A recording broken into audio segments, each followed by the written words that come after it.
नमस्कार आप सभी लोगों को।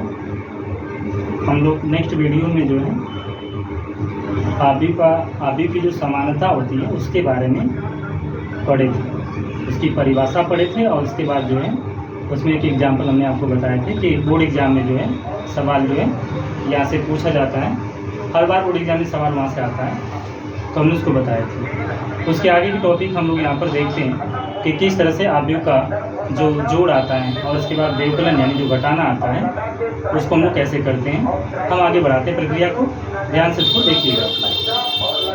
देखिए, ये हो गया आपका आव्यूहों का योग, जिसको बोलते हैं एडिशन ऑफ मैट्रिक्स, यानी कि दो आव्यूह को किस तरह से हम लोग जोड़ेंगे।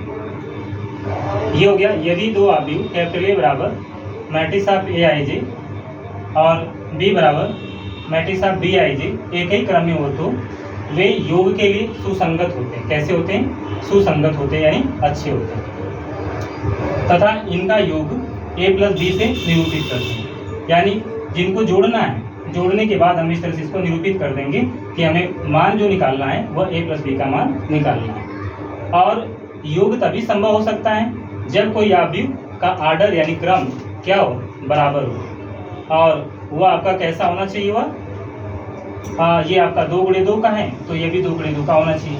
अगर ये 3 गुणे 3 का है तो ये भी आपका 3 गुणे 3 का होना चाहिए, ठीक है ना। अगर एक आव्यूह 2 गुणे 3 का है तो दूसरा वाला भी 2 गुणे 3 का होना चाहिए।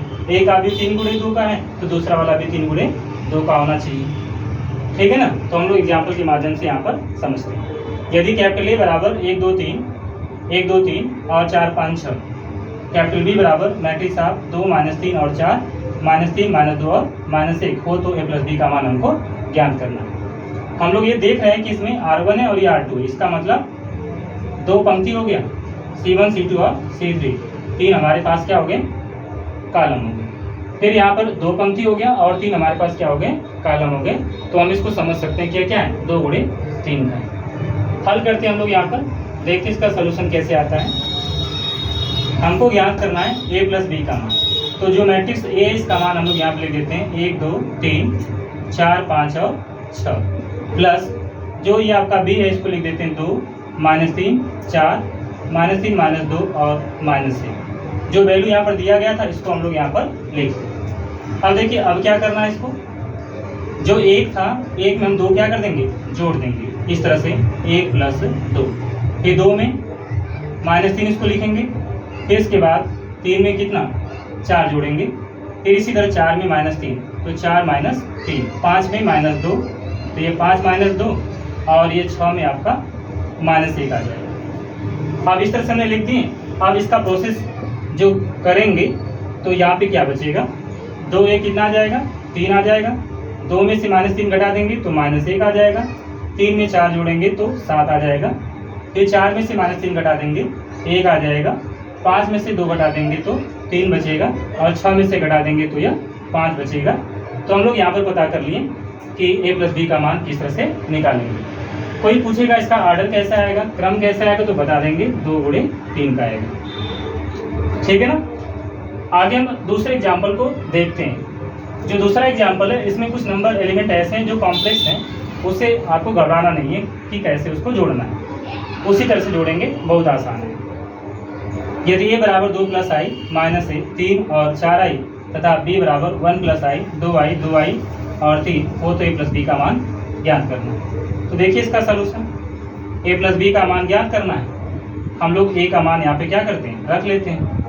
2 + i हो गया, -i हो गया 3 और ये 4 है, बीच में प्लस है तो प्लस का चिन्ह हमने लगा दिया। इसके बाद हम लोग यहाँ पर लिख लेंगे कि यह क्या प्राप्त हो गया, 1 + i 2i और ये 2i और ये प्राप्त हो गया आपका 3। तो हम लोग बनाएंगे इसको, फिर इसको लिखेंगे मैट्रिक्स ऑफ।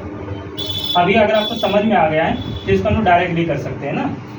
जो ये आपका रियल है, क्योंकि कॉम्प्लेक्स जो आता है हम थोड़ा कोशिश करते हैं समझाने के लिए कि ये जो समित संख्या आता है जिसको हम लोग बोलते हैं कॉम्प्लेक्स नंबर। क्या बोलते हैं? Complex number. कॉम्प्लेक्स नंबर में जो आता है जिसको हम जेड से दर्शाते हैं उसको इस तरह से भी दर्शा सकते हैं, z बराबर x प्लस आई वाई भी आ सकता है। तो जो z आता है उसको हम लोग बोलते हैं रियल नंबर।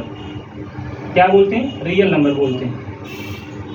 और जिस पद के साथ अगर आई आ जाता है तो उसको बोलते हैं कि वह आपका क्या है, इमेजिनरी। क्या है, इमेजिनरी। रियल नंबर का मतलब होता है वास्तविक संख्या है और इमेजिनरी का मतलब होता है काल्पनिक संख्याएं, जो हमने यहाँ पर आपको बता दी।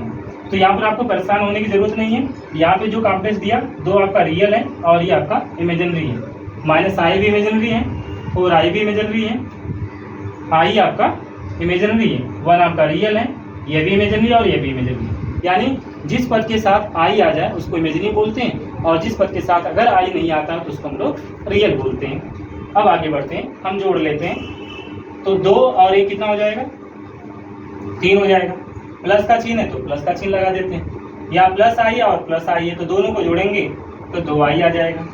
ये -i है और ये 2i में से -i को सेपरेट कर देंगे, यानी -i प्लस 2i, तो इसको लिख देंगे कि यह i आ जाएगा।